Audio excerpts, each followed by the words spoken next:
Ngayon, dahan-dahan nating i-open ang alkansya ni Somba.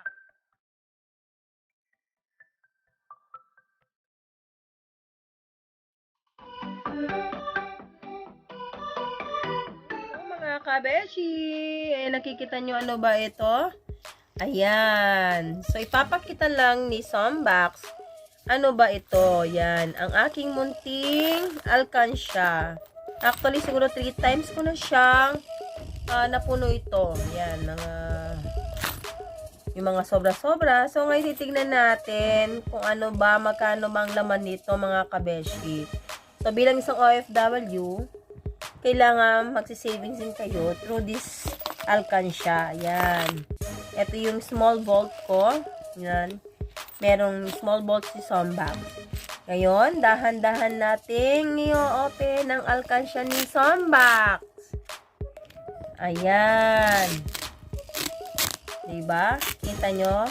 Makikita nyo rin mga kabeshi yung itsura ng pera dito sa Kuwait, yung mga coins. So, kung napapansin niyo kung nakita nyo yung last video ko, yun yung mga papel. So, ngayon, makikita nyo naman yung coins dito sa Kuwait. So, magkano bang halaga din yon? Ayan, dahan-dahan. Charan! Diba? Ang dami. So, meron pa palang papel. Ayan, papel. Ang dami. So, nakikita nyo, ito yung mga coins dito sa Kuwait. So, meron tayong tinatawag na Mia pills o 100 pills. So, i-convert natin yan. Sa Philippine money is nasa 16 pesos. Ay, itong coins na to, isa lang.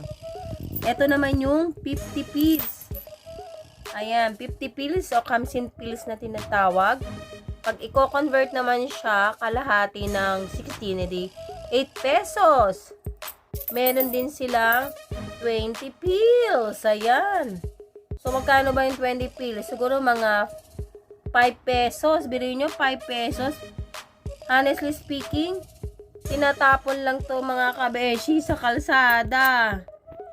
Ayan. Kita ninyo? Ayan, ang 20 pills. Meron din silang 10 pills at saka 5 pills. Ang 5 pills, kung i-convert natin sa Philippine money, is mga 2 pesos. Itong maliit. Ito yung pinakalas nilang money. 2 pesos. Bibilangin na natin siya mga kabeshi.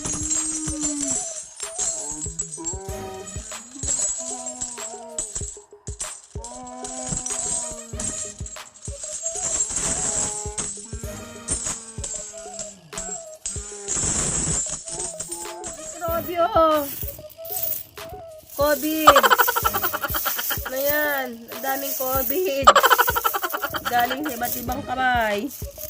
Ayan. Ilan na ba yan? Ngayon, isi-separate natin yung Mia pills, Kamsin pills, 20 pills. Ayan. By category. Ayan na. Segregate natin siya mga kabeshi yung by category. Ayan. Segregate natin. Yan. Kunin muna natin yung mga Mia pills. Ayan. Comes 50 pills. Now, natapos na ni Sombax na i-segregate lahat. Ito yung 5 pills. Ito yung 10 pills. Ito naman yung 20 pills. Ito yung 50 pills. At yung pinakalas is 100 pills. So, kukumpitin natin kung magkano ba lahat ito. Yan. So, kukumpit natin kung magkano lahat. Ayan, ayan na. Na-segregate na ni Sombax.